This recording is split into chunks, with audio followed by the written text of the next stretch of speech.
What's up, everybody? Disco Demonic Hydrophonic. Thank you for checking out my channel, my YouTube channel. Today I'm going to talk about Trataka, or candle meditation. And here I have a candle, so I can kind of explain what I'm talking about.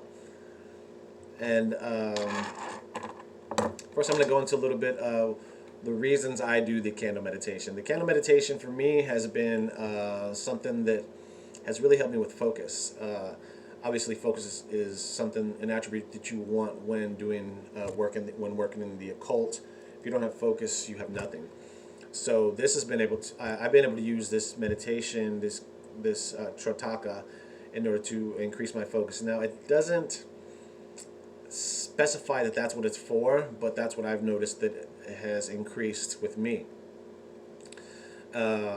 So there's when you look at the flame of the candle, there's going to be different parts of the flame that you have. Now at the base of the flame, there's like a very light thing happening there, and then you're going to have like just above, like right around this area. So here there's like, it's like a bluish color, and then here it's going to be a more transparent orangish color, and then right above that at like an arch kind of, it's going to reach around almost like an aura, like it's an aura of the wick.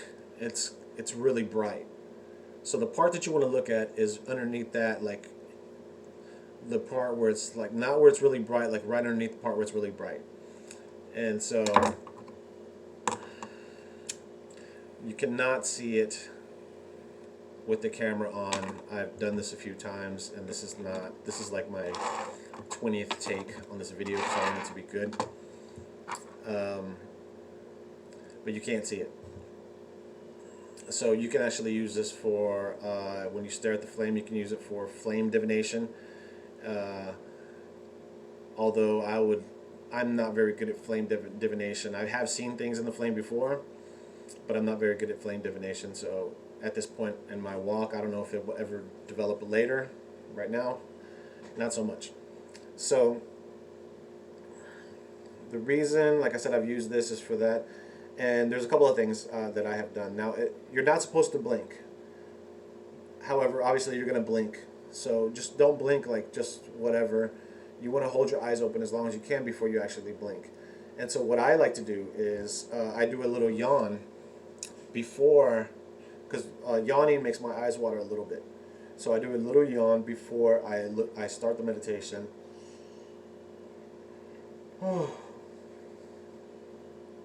To kind of lubricate my eyes. And this allows me to stare at the flame longer. Now when I say flame, I mean base of the flame. I mean the part where I explained earlier. If I said that already, sorry.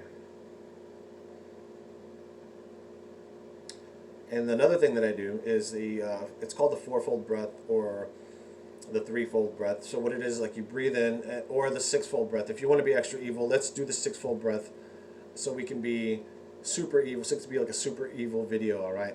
So you want to do 6, 6, 6. You breathe in for 6 seconds, you hold for 6 seconds, and then you breathe out for 6 seconds. And then I normally hold out my, just like a natural rhythm, and start breathing in again. So I would do like this. I'd stare at the flame.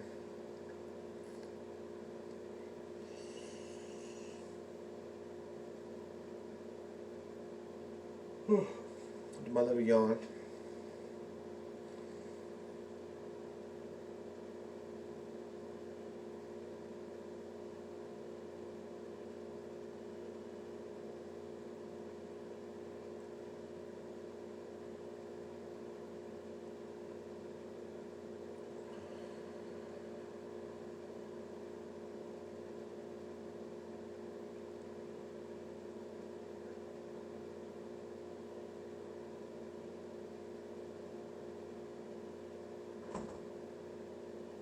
And then just keep going. Of course, I'm just showing my fingers, so I'm showing you what I'm actually doing, because you can't see. Maybe you can't see my chest going up and down, but that'll get you in a good mindset.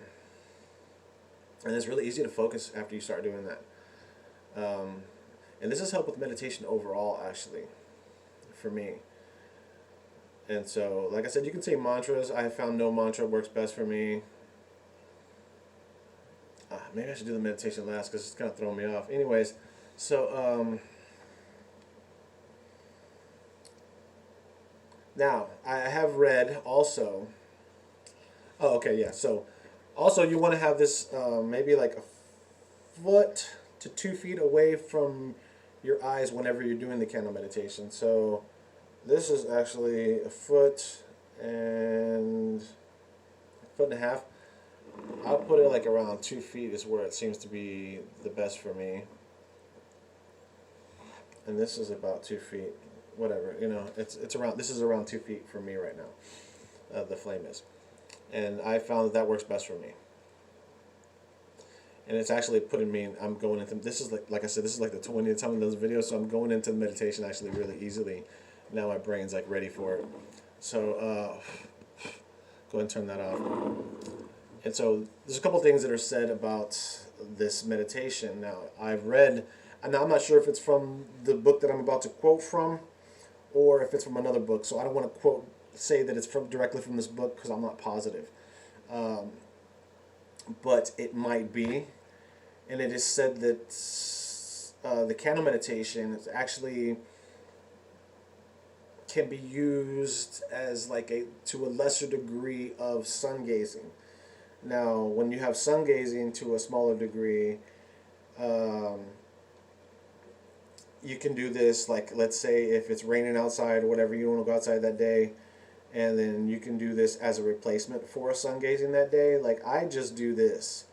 I haven't been doing sun gazing recently because of the weather out here where I'm living. It's kind of sporadic. It's been kind of, and I've been working a lot. So it's been rainy, this and this and that, and I've been doing other stuff. So I haven't really been doing the sun gazing. But also, now this is from Curtis Joseph. And the book I got this from is The Black Magic of Ahriman, or Black Magic of Ahriman. There's no the. Sun gazing's specified times would be just before sunrise or an hour before sunset each day, because if done at any other time of the day, the UV rays can damage the eyes. Curtis Joseph then says that with sun gazing, one can take the power of Ahura Mazda to then use it to contribute to their own ascent while still proclaiming themselves a child of Andramanyu or Ahriman, which I thought that was cool. So this goes into, this is not like a white lighter meditation. Anybody can do this, and I actually do not restrict myself to any aspect of anything. Like I am an occultist. I tried to do like classifications of myself in the very beginning, but I found myself, I didn't like being restricted by just being a Satanist or just being it. So I'm like Satanic, Luciferian, Buddhist, blah, blah, blah. Like I started adopting all these titles, and then I was just like, man, whatever, I'm an occultist, because it was just hard. And then I got tired explaining this to people. Like, why are you this? Why don't you just call yourself this? Or why don't you call yourself that? It's like, yeah, because I don't fucking want to, asshole. Like, call yourself whatever the fuck you want to. And then, and so, yes, I definitely work with demonic entities more. However, I'm not opposed to working with angelic entities if there is a benefit in it for me, if it helps my ascent, which I had mentioned before. I did a convocation with the 72 angelic entities of the Shem HaMeforash, and then the 72 demons of the Goetia, daemons of the Goetia. Now, demon comes from the word daemon, which is, if you look up daemon, D-A-E-M-O-N, it is actually a spirit that's here to teach us. And it is, a demon is a perversion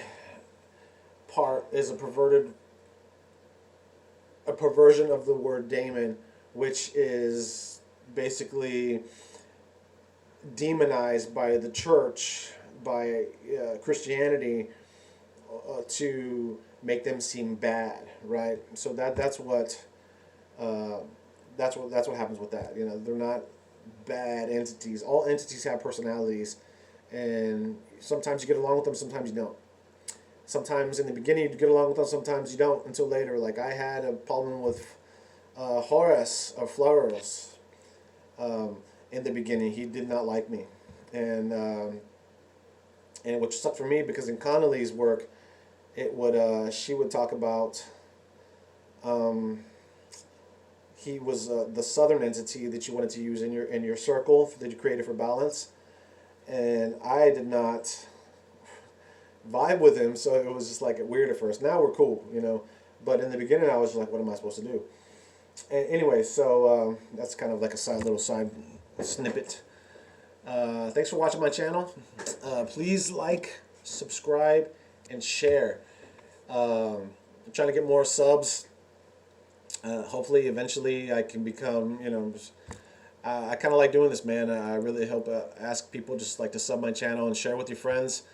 And if you don't want, if you like this video, share with your friends. If you don't like this video, share with your enemies. You know, just whatever, just share. You know, let people see it, man. And I share this on my Facebook. Share it on Facebook. Just trying to get the word out there. You know, I think I just want to help people out, and at the same time helping myself out at the same time. So, thanks for watching. Bye.